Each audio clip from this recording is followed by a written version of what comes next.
ఇక ఢిల్లీ సీఎం అరవింద్ కేజ్రీవాల్ ను ఈడీ అధికారులు రౌజ్ అవెన్యూ కోర్టులో హాజరుపరిచారు.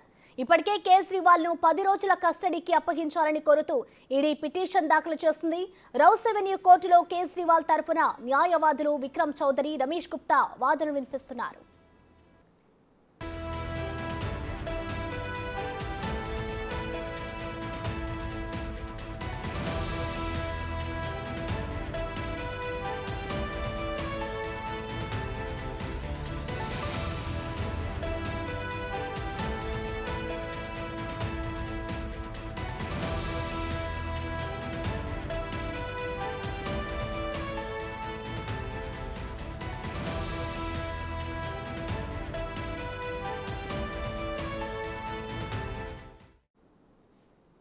ఢిల్లీ సీఎం అరవింద్ కేజ్రీవాల్ ను ఈడీ అధికారులు రౌజ్ అవెన్యూ కోర్టులో హాజరుపరిచారు. ఇప్పటికే కేజ్రీవాల్ ను 10 రోజుల కస్టడీకి అప్పగించాలని కోరుతూ ఈడీ పిటిషన్ దాఖలు చేసింది. రౌజ్ అవెన్యూ కోర్టులో కేజ్రీవాల్ తరపున న్యాయవాదులు విక్రమ్ చౌదరి, రమేష్ గుప్తా వాదనలు వినిపిస్తున్నారు.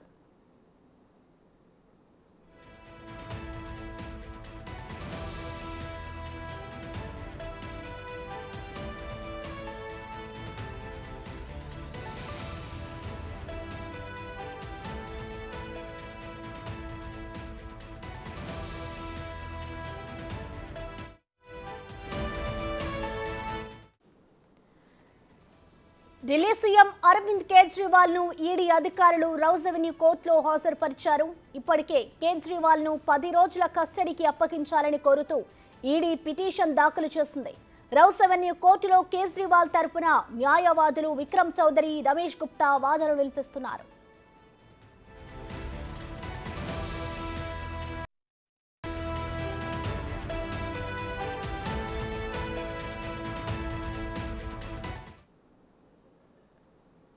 దీనిపై కంప్లీట్ డీటెయిల్స్ మా ప్రతినిధి శివ లైవ్ ద్వారా అందిస్తారు. శివ, చెప్పండి, ఇప్పటి వరకు కేజ్రీవాల్ తరపున లాయర్లు ఏం వాదిస్తున్నారు? ప్రస్తుతం అక్కడున్న అప్డేట్స్ ఏంటి శివ? ప్రసన్న, ఢిల్లీ లిక్కర్ స్కామ్లో అరవింద్ కేజ్రీవాల్ను నిన్న ఈడీ అధికారులు అరెస్ట్ చేశారు. అరెస్ట్ చేసిన తర్వాత ఈరోజు రౌజ్ అవెన్యూ కోర్టులో 2 గంటలకు కావేరీ బవేజా న్యాయమూర్తి ముందు హాజరుపరిచారు. హాజరుపరిచిన తర్వాత మొదట ఈడీ తరపున అదనపు సొలిసిటర్ జనరల్ రాజు వాదనలు వినిపించారు. ఇటు అభిషేక్ మను సింఘ్వి అలాగే విక్రమ్ చౌదరి అరవింద్ కేజ్రీవాల్ తరపున వాదనలు వినిపిస్తున్న పరిస్థితి కనిపిస్తుంది. ప్రజెంట్ ఇంకా వాదనలు కొనసాగుతున్నాయి. ఇటు ఈడీ తరపున అదనపు సొలిసిటర్ జనరల్ రాజు వాదనలు వినిపిస్తూ అరవింద్ కేజ్రీవాల్ను అరెస్ట్ చేయడానికి ప్రధాన కారణాలు, అనేక ఆధారాలు మా దగ్గర ఉన్నాయి, ఆధారాల సేకరణ తర్వాతనే మేము అరవింద్ కేజ్రీవాల్ను అరెస్ట్ చేశామని ప్రధానంగా అరవింద్ కేజ్రీవాల్ తరపున అభిషేక్ మను సింఘ్ కూడా వాదనలు వినిపించే సందర్భంలో కేవలం ఆధారాలు అంటున్నారు, కానీ ఆధారాలు వాళ్ళ దగ్గర ఏవి బయట పెట్టడం లేదనేది అభిషేక్ మను సింఘ్ కూడా తన వాదనలు వినిపిస్తున్నారు. అంటే ఆధారాలే కాదు, కాల్ రికార్డ్స్ కూడా మా దగ్గర ఉన్నాయంటూ కూడా ఈడీ తరపున న్యాయవాదులు వాదనలు వినిపిస్తున్న పరిస్థితి కనిపిస్తుంది. మొత్తంగా చూసుకుంటే ఢిల్లీ లిక్కర్ స్కామ్కు సంబంధించి ప్రధాన సూత్రధారి కింగ్ పిన్ అరవింద్ కేజ్రీవాల్ అనేది గతంలో నిందితులు ఇచ్చిన వాంగ్మూలం కానీ వాంగ్మూలంతో పాటు కాల్ రికార్డ్స్ కూడా మా దగ్గర ఉన్నాయి, ఆ డేటా అంతా కూడా మా దగ్గర ఉంది. కాబట్టి ఆ డేటా ఆధారంగానే అరవింద్ కేజ్రీవాల్ను అరెస్ట్ చేశామనేది ప్రధానంగా ఈడీ అధికారుల తరపున న్యాయవాదులు రాజు వాదనలు వినిపిస్తున్న పరిస్థితి అయితే సొలిసిటర్ జనరల్ రాజు వాదనలు వినిపిస్తున్నారు. దానిలో భాగంగానే ప్రధానంగా ఏదైతే నిన్న ఈడీ అధికారులు అరవింద్ కేజ్రీవాల్ నివాసానికి చేరుకుని అరెస్ట్ చేశారు. అరెస్ట్ చేసిన తర్వాత 9 గంటల 65 నిమిషాలకు అరెస్ట్ చేస్తున్నట్లు కూడా అరవింద్ కేజ్రీవాల్ కూడా ఒక లెటర్ అయితే ఇచ్చాం, వారి కుటుంబ సభ్యులు కూడా సమాచారం ఇచ్చామనేది ప్రధానంగా వారు తెలుపుతున్నారు. దానిలో భాగంగానే అరెస్ట్ చేసిన తర్వాత 24 గంటలలోపు కోర్టులో ప్రొడ్యూస్ చేయాలి. కాబట్టి కావేరీ బవేజా ముందు న్యాయమూర్తి కావేరీ బవేజా ముందు హాజరుపరిచాం. 10 రోజుల ఈడీ కస్టడీ ఇవ్వాలంటూ కూడా అప్లికేషన్ కూడా ఫిల్ చేసి కావేరీ బవేజీకి సమర్పించారు. 10 రోజుల ఈడీ కస్టడీలో మరింత సమాచారం సేకరించాల్సి ఉంటుంది. కాబట్టి ఈడీ కస్టడీ అనేది మాకు ఇవ్వాలనేది ప్రధానంగా వారు తన వాదనలో వినిపిస్తున్న పరిస్థితి కనిపిస్తోంది. అంటే prevention of money laundering act, PMLA act కింద, మనీ లాండరింగ్ యాక్ట్ కింద సెక్షన్ 19 ప్రకారం అరవింద్ కేజ్రీవాల్ను అరెస్ట్ చేశామనేది ఈడీ అధికారులు తెలుపుతున్నారు. మొత్తం అరెస్టులపై ప్రధానంగా వారి బంధువులందరికీ సమాచారం ఇచ్చామనేది ఈడీ తరపున వాదనలు వినిపిస్తున్న అదనపు సొలిసిటర్ జనరల్ రాజు తెలుపుతున్నారు. అంటే రిమాండ్ అప్లికేషన్పై 10 రోజుల కస్టడీ కోరుతూ కూడా కోర్టులో పిటిషన్ దాఖలు చేశారు. మొత్తం ఢిల్లీ మద్యం పాలసీ కేసులో కేజ్రీవాల్ పాత్ర అనేది కీలకంగా ఉంది. కాబట్టి మొదటి నుంచి కూడా ఈ ఢిల్లీ లిక్కర్ పాలసీ రూపకల్పనకు సంబంధించి కానీ దాంట్లో ఆమ్ ఆద్మీ పార్టీకి సౌత్ గ్రూప్కు మధ్య ఆమ్ ఆద్మీ పార్టీకి సంబంధించిన మీడియా ఇన్ఛార్జ్ మీడియా కోఆర్డినేటర్ ఎవరైతే ఉన్నారో విజయ్ నాయర్ కీలకంగా వ్యవహరించారు, మధ్యవర్తిగా వ్యవహరించారు. సౌత్ గ్రూప్ నుంచి ముందుగా నిర్ణయించుకున్న దాని ప్రకారం ఒప్పందం ప్రకారం 100 కోట్ల రూపాయలకు సంబంధించి ముడుపులు అనేవి చేతులు మారాయి. ముందుగా 45 కోట్ల రూపాయలు ఇచ్చారు. ఆ 45 కోట్లు కూడా గోవా ఎన్నికల్లో వినియోగించారనేది ఈడీ తరపున వాదనలు వినిపించారు. ఇంకా మరికొన్ని కీలక ఆధారాలు కూడా మా దగ్గర ఉన్నాయనేది ఈడీ తరపున వాదనలు కొనసాగిన తర్వాత ఈ స్కామ్లో ద్వారా మొత్తం సొమ్మును ఖర్చు పెట్టే పనులు ఏదైతే స్కామ్కి సంబంధించి ఢిల్లీ లిక్కర్స్ పాలసీ స్కామ్కి సంబంధించి ఏదైతే సౌత్ గ్రూప్ నుంచి కానీ ఇతర నార్త్ గ్రూప్లో ఎవరైతే ఈ అంటే ఎక్కువ లాభాలు చేకూరే విధంగా ఈ జోన్లను కేటాయించడం ద్వారా ప్రతిఫలంగా అరవింద్ కేజ్రీవాల్కు ముడుపులు ఇచ్చే విధంగా కూడా ఈ జోన్లు పొందిన ఓనర్లకు అరవింద్ కేజ్రీవాల్కు అంటే ఆమ్ ఆద్మీ పార్టీకి మధ్య ఒప్పందం కుదిరింది. దానిలో భాగంగానే సౌత్ గ్రూప్ నుంచి 100 కోట్ల రూపాయలను ముడుపులను డిమాండ్ చేసినట్టు తెలుస్తుంది. దానికి ప్రతిఫలంగా కూడా 12% లాభాలు వచ్చే విధంగా కూడా వారికి జోన్లను కేటాయించారు. దానిలో భాగంగా సంవత్సరానికి 420 కోట్లు వచ్చే విధంగా వారికి లాభం వచ్చే విధంగా ఈ జోన్లను కేటాయించారు.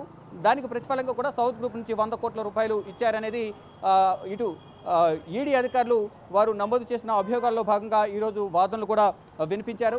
మొత్తంగా చూసుకుంటే ఢిల్లీ లిక్కర్ స్కామ్లో కీలక సూత్రధారి అరవింద్ కేజ్రీవాల్ మొత్తం అరవింద్ కేజ్రీవాల్ కనుసరణలోనే ఇదంతా జరిగిందనేది అరవింద్ కేజ్రీవాల్ శివ ఇప్పటికే ఈడీ అయితే మాకు 10 రోజుల పాటు కస్టడీకి ఇవ్వాలి అంటూ కూడా కోర్టును ఆశ్రయించింది.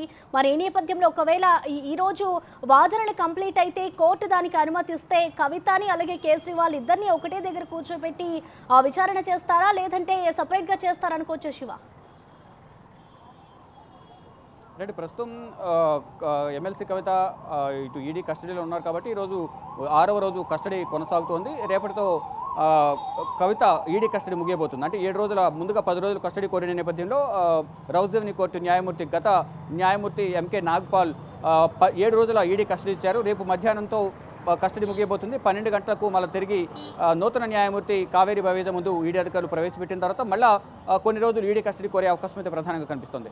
మళ్ళీ రేపు 3 లేదా 5 రోజుల వరకు కూడా మళ్ళీ ఈడీ కస్టడీ వచ్చే ఛాన్స్ అయితే కనిపిస్తున్నాయి. ఇప్పుడు ఈరోజు అరవింద్ కేజ్రీవాల్కి సంబంధించి కూడా 10 రోజుల కస్టడీ ఇవ్వాలని అప్లికేషన్ కూడా ఫిల్ చేసి న్యాయమూర్తికి సమర్పించిన నేపథ్యంలో ఈ అరవింద్ కేజ్రీవాల్ కూడా దాదాపు 7 రోజుల వరకు ఈడీ కస్టడీ ఇచ్చే అవకాశం అయితే ప్రధానంగా కనిపిస్తుంది. దానిలో భాగంగా రేపు ఈరోజు కస్టడీ ఇచ్చిన నేపథ్యంలో రేపు కూడా ఈరోజు వాదనలు ముగిసిన తర్వాత మళ్ళీ కోర్టుకు తీసుకువెళ్తారు కాబట్టి ఈడీ కార్యాలయం తీసుకువెళ్తారు కాబట్టి రేపు కవితను అరవింద్ కేజ్రీవాల్ను విచారించే ఛాన్సెస్ ఎక్కువగా కనిపిస్తున్నాయి. ప్రసన్న ఒకవేళ రేపు కస్టడీ పొడిగించిన తర్వాత రేపు కాకపోయినా కస్టడీ పొడిగించే అవకాశం ఉన్న నేపథ్యంలో ఇద్దరిని కూడా ఈడీ కార్యాలయంలోనే ఒకే రూమ్లో కన్ఫంటేషన్ పద్ధతిలో నిజ నిర్ధారణ గతంలో ఏదైతే ఆరోపణలు ఎదుర్కొన్నారో అరవింద్ కేజ్రీవాల్ కానీ కవిత కానీ వారికి సంబంధించిన వ్యాపార భాగస్వాములు ఎవరైతే ఉన్నారో ఇటు సౌత్ గ్రూప్కు సంబంధించి కవితకు సంబంధించి అరుణ్ రామచంద్ర పిల్లై కానీ రీసెంట్గా బెయిల్ మీద విడుదలైన అభిషేక్ బోయిన్పల్లి, బినయ్ బాబు, మరోవైపు ఇతర శరత్చంద్ర రెడ్డి, మాగుంట రాఘవరెడ్డి వీరందరూ కూడా సౌత్ గ్రూప్లో కీలకంగా వ్యవహరించారు. వారందరూ కూడా కవిత భాగస్వామ్యంతో వ్యాపారం నడిచిందనేది వారందరూ కూడా అప్రూవర్గా మారే సందర్భంలో 164 సిఆర్పిసి కింద ఎంకే నాగ్పాల్కి ఇచ్చిన వాంగ్మూలంలో వీరంతా కూడా స్టేట్మెంట్ రికార్డ్ చేసి అప్రూవర్గా మారారు. ఆ స్టేట్మెంట్ ఆధారంగా వారి నుంచి ఇచ్చిన సమాచారం కానీ వారు ఇచ్చిన ఆధారాల సేకరణ మేరకు కవితకు నోటీసులు జారీ చేసి కవితను అరెస్ట్ చేశారు. ఇటు అరవింద్ కేజ్రీవాల్కి సంబంధించి కూడా సౌత్ గ్రూప్లో మరోవైపు నార్త్ గ్రూప్లో కూడా సమీర్ మహేంద్రు కానీ విజయ్ నాయర్, దినేష్ అరోరా, అమిత్ అరోరా ప్రెసిడెంట్ ఎవరైతే ఆమ్ ఆద్మీ పార్టీకి సంబంధించిన కీలక నేతలు తిహార్ జైల్లో ఉన్నారు. ఆమ్ ఆద్మీ పార్టీ ఢిల్లీ మాజీ ఉప ముఖ్యమంత్రి మనీష్ సిసోడియా, రాజ్యసభ ఎంపీ సంజయ్ సింగ్ ఇద్దరు కూడా ఆమ్ ఆద్మీ పార్టీకి సంబంధించిన నేతలే ప్రజెంట్ తిహార్ జైల్లో ఉన్నారు. వారిచ్చిన కొంత సమాచారం మేరకు కూడా అరవింద్ కేజ్రీవాల్ని అరెస్ట్ చేశారనేది ప్రధానంగా ఈడీ అధికారులు తెలుపుతున్నారు. దానిలో భాగంగానే అంటే అన్ని ఆధారాలు మా దగ్గర ఉన్నాయి, కేవలం పేపర్ డాక్యుమెంట్స్ మీద కాదు కాల్ రికార్డింగ్ డేటా అంతా కూడా మా దగ్గర ఉంది అనేది ప్రధానంగా వీరు ఈడీ అధికారులు తెలుపుతున్నారు. దానిలో భాగంగానే అరవింద్ కేజ్రీవాల్ అరెస్ట్ చేసామనేది ఈడీ అధికారులు అయితే వాదనలు వినిపిస్తున్నారు. కానీ అభిషేక్ మను సింగ్ మాత్రం ఎటువంటి ఆధారాలు లేకుండా ఎవరో ఏదో చెప్పారని మా క్లయింట్ దగ్గర ఎటువంటి అవినీతి జరగకపోయినా అంటే పాలసీల రూపకల్పన అనేది ప్రభుత్వం పాలసీలను మారుస్తూ ఉంటుంది. పాలసీలు మార్చినంత మాత్రాన అవినీతి జరిగిందని ఎక్కడ ఆధారాలు ఉన్నాయనేది ప్రధానంగా అభిషేక్ మను సింఘ్వి వాదనలు వినిపిస్తున్నారు. ఇక ఇరువురు వాదనలు విన్న తర్వాత ఈ కస్టడీకి సంబంధించి కూడా 10 రోజుల కస్టడీ ఇస్తారా, 7 రోజుల కస్టడీ ఇస్తారా అనేది చూడాల్సి ఉంది. మరొక వైపు అరవింద్ కేజ్రీవాల్కి సంబంధించి అరవింద్ కేజ్రీవాల్ గురువు అన్నా హజారే కూడా కీలక వ్యాఖ్యలు చేశారు. ఈ సంచలన వ్యాఖ్యలు అని చెప్పుకోవచ్చు. అంటే అరవింద్ కేజ్రీవాల్ అంటే అన్నా హజారే బయటికి వచ్చే వరకు నిరసనలు ఉద్యమాలు చేసే వరకు కూడా ఈ అరవింద్ కేజ్రీవాల్ ఎవరు అనేది కూడా బయట ప్రపంచానికి తెలియని పరిస్థితి. ఇది కేవలం అన్నా హజారే వల్లే అరవింద్ కేజ్రీవాల్ బయటికి రావడం, రాజకీయ పార్టీ పెట్టడం, రాజకీయ పార్టీ పెట్టి ప్రజల్లోకి వెళ్ళిన తర్వాత ఆమ్ ఆద్మీ పార్టీ ద్వారా ముఖ్యమంత్రి కావడం కూడా వెంటనే చకచక జరుగుతూ వస్తున్నాయి. అంటే ఢిల్లీ లిక్కర్ స్కామ్కి సంబంధించి అవినీతికి పాల్పడ్డాడు కాబట్టి అన్నా హజారేను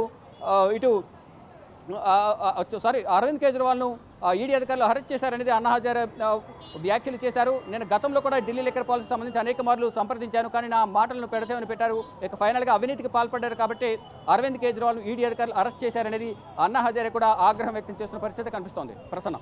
థ్యాంక్ యూ శివ.